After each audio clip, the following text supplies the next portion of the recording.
और इस वक्त की बड़ी खबर आपको बता दें, मुंबई के शिवाजी नगर के बाजार में लोगों की भारी भीड़ उमड़ पड़ी और ये कल रात करीब 8 बजे यहाँ पर लोगों की भीड़ इकट्ठा हुई। मुंबई के शिवाजी नगर के बाजार में एकाएक लोग यहाँ पर इकट्ठे हो गए। दरअसल ईद की खरीदारी करने के लिए ये लोग बाहर निकले और यहाँ पर सोशल डिस्टेंसिंग कहीं से कहीं तक नजर नहीं आया। ये जो आप तस्वीर देख रहे हैं कल रात 8 बजे की है। बाजार सजे हुए हैं, ईद की खरीदारी करने के लिए लोग निकल पड़े। सोशल डिस्टेंसिंग की कैसे धज्जियां उड़ाई गई, ये तस्वीरें आपके सामने हैं। कोरोना के कहर से महाराष्ट्र ही ऐसा प्रदेश है जो सबसे ज्यादा प्रभावित है। सबसे ज्यादा प्रभावितों की संख्या भी मुंबई से ही सामने आई है। महाराष्ट्र में 29,000 से ज्यादा कोरोना संक्रमण के केसेस हैं। 1019 लोगों की कोरोना के चलते जान जा चुकी है। मुंबई सबसे ज्यादा प्रभावित, लेकिन अब जरा देखिए यहाँ पर शायद लोग ये समझना चाहते ही नहीं। जिस तरह से खरीदारी करने के लिए ये लोग बाहर इस तरह से भीड़ में निकले हैं, कितना खतरनाक, कितना घातक ये इन लोगों के लिए है। मुंबई के शिवाजी नगर की तस्वीर हम आपको दिखा रखे हैं। ऐसे में सवाल ये खड़ा होता है कि बाजार सज गए, लोगों की भीड़ यहाँ पर इकट्ठा हो गई, लेकिन प्रशासन यहाँ कहीं से कहीं तक नजर नहीं आता। आखिर सरकार कहाँ है, आखिर कहाँ है यहाँ पर प्रशासन?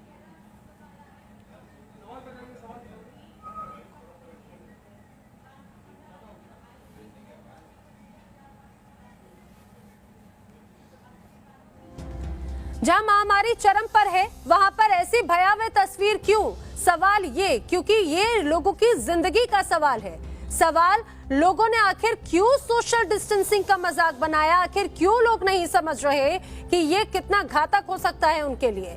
लोग आखिर क्यों नहीं ये समझते हैं कि जिस तरह से भीड़ का वो हिस्सा बन रहे हैं, ये उनके लिए, उनके परिवार के लिए, उनके अपनों के लिए बहुत ज्यादा जानलेवा साबित हो सकता है।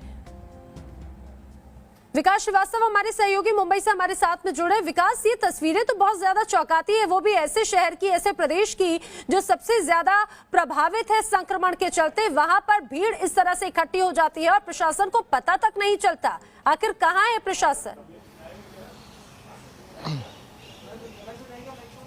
बिल्कुल नैना, देखिए इस भीड़ में प्रशासन की लाचारी साफ दिखती है और ये भी पता चलता है कि जिस किस्म से घटनाएं मुंबई में इसके पहले हुई, मसलन बांद्रा की घटना हो, नागपाड़ा की घटना हो या फिर कल रात को मुंबई के शिवाजी नगर में इलाके में हुई ये घटना हो, प्रशासन ने भीड़ इकट्ठा होने वाली घटनाओं से कोई सबक नहीं लिया है।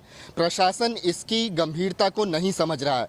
कल रात 8 बजे ये भीड़ जो है गोवंडी में शिवाजी नगर के रोड नंबर 2 पर इकट्ठा हुई थी। हमें ये बताया गया था कि बाजार लगा था और लोग खरीदारी करने के लिए निकले थे। आप सोच सकते हैं कि लोग कितने हल्के में ले रहे हैं उन तमाम नियमों को जो कि कोरोना से बचने के लिए लोगों को बताए गए हैं। सोशल डिस्टेंसिंग के नियमों की धज्जियां उड़ाई गई और प्रशासन बिल्कुल लापरवाह सोता रहा। आखिर ऐसी घटनाएं क्यों हो रही हैं, ये उद्धव ठाकरे सरकार को ये जवाब देना पड़ेगा। जब इस किस्म की भीड़ इकट्ठी हो रही थी तब ठाकरे सरकार की ये पुलिस क्या कर रही थी, ये भी अपने आप में बहुत बड़ा सवाल है। और इन तमाम सवालों के बीच में जो प्रशासनिक कुशलता है ठाकरे सरकार की कि किस तरीके से ऐसे वाकयों से निपटा जाए, किस तरीके से और अनुशासित किया जाए भीड़ को, ये सबसे बड़ा सवाल बनकर रह गया है। ऐसी जो तस्वीरें हैं नैना, वो निश्चित डराती हैं और जरूरत है थोड़ी और सख्ती और कड़ाई बरतने की। बिल्कुल विकास, ये किस जगह की तस्वीर है, जरा ये भी बताइए। और क्या ये जब जानकारी मिले तो उसके बाद में प्रशासन की तरफ से कोई कदम उठाया गया?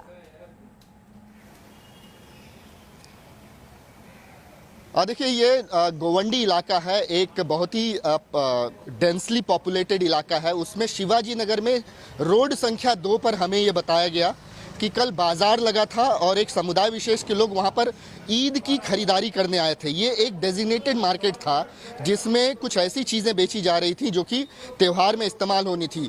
और ये 8 बजे से लेकर रात के 10 बजे तक ये बाजार चलता रहा। बहुत बड़े पैमाने पर लोग वहां पर आए, उन्होंने खरीदारी की। हालांकि कुछ स्थानीय लोगों ने ही ये वीडियो बनाया और वीडियो बनाकर रोकना चाहेंगे। हमारे साथ इस समय किरीट सोमैया जी जुड़े। किरीट सोमैया जी, जिस तरह से महाराष्ट्र में हाल है, हम सब देखते हैं सबसे ज्यादा प्रभावित कोरोना से संक्रमित महाराष्ट्र ही है, मुंबई ही है। वहां पर लोगों की ऐसी भीड़ इकट्ठा होती है, प्रशासन या ये कहा जाए इनको रोकने वाला यहाँ पर कोई भी नहीं है। वास्तव में इस क्षेत्र में मैं गए महीने भर में लगभग 7 बार जाके आया ये जो वीडियो है ये हमारे कार्यकर्ता ने निकाला है, वहाँ के लोगों ने मुझे भेजा है। दुर्दैव ऐसा है, दुख की बात ऐसा है कि इस क्षेत्र में जो ड्यूटी पे था गए महीने भर, वो पुलिस कांस्टेबल भी पॉजिटिव पाया गया और कल उसकी मृत्यु भी हो गई। इसके बावजूद जिस लाइटली महाराष्ट्र सरकार इस विषय को ले रही है, बहुत दुख की बात है। जैसे कुछ यहाँ पुगया नहीं। और यहाँ पर आपकी जानकारी के लिए, ये सबसे जो खराब हॉटस्पॉट। चलिए, किरीट सोमैया जी से संपर्क टूट गया, लेकिन वो भी उनके भी अनुसार जिस तरह से यहाँ पर लोगों की भीड़ इकट्ठा हुई वो बहुत ज्यादा चौंकाती है। ये भी वो इलाका है जहाँ पर हाल ही में एक पुलिस कर्मचारी भी कोरोना संक्रमित पाया गया था। आप ये सोचिए, लगातार प्रशासन, लगातार सरकार लोगों से अपील करती रही है कि वो घरों से बाहर ना निकले, जब बहुत ज्यादा जरूरत हो तभी घर से बाहर निकला जाए, या जरूरत का सामान खुद प्रशासन लोगों तक पहुंचा रहा है। लेकिन आप जरा देखिए, ये लोगों की भीड़, और ये कोई आम दिनों की तस्वीर नहीं, बल्कि ये उन दिनों की तस्वीर है जब पूरा भारत इस समय लॉकडाउन में है। लॉकडाउन भी एक महामारी के चलते कोरोना संक्रमण जानलेवा किस तरह से साबित होता जा रहा है, ये महाराष्ट्र और यहाँ के लोग बहुत अच्छे से जानते हैं, क्योंकि महाराष्ट्र ही ऐसा प्रदेश है जो सबसे ज्यादा अभी तक कोरोना के चलते संक्रमित है, सबसे ज्यादा प्रभावित है। 1000 से ज्यादा लोगों की जान जा चुकी है, लेकिन शायद फिर भी ये लोग समझने को तैयार नहीं।